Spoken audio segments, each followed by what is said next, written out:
Mida teha, kui võlg antakse inkassofirmale? Inkassokiri postkastis ei tähenda, et kõik on otsustatud. Reageerimine on esimene ja kõige olulisem samm. Inkassoga seotud kirjad tuleb kindlasti avada. Pea liiva alla peitmine ei aita. Vastupidi, see võib olukorda halvendada.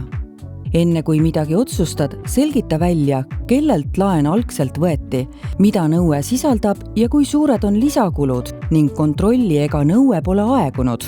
Küsi alati alusdokumente. Vaata üle, kui palju on juba tasutud ja mille eest raha täpselt nõutakse.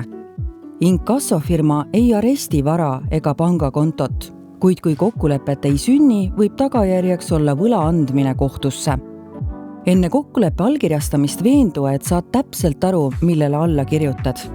Kiirustamine võib kaasa tuua lisakohustusi. Inkassoga on sageli võimalik kokku leppida maksegraafikus või maksetähtaja pikendamises. Samas võib liiga väike igakuine makse viia olukorrani, kus maksed hoopis suurenevad ning võlarattast väljasaamine muutub aina raskemaks.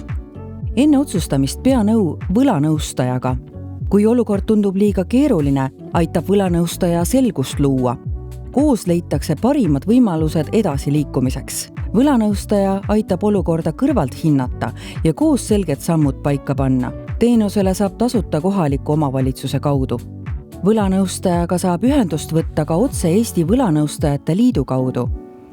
Inkasso võlga saab lahendada tegutsedes. Usaldusväärset infot leiad näiteks Finantsinspektsiooni tarbijaveebist minuraha.ee ja mitmetest teistest.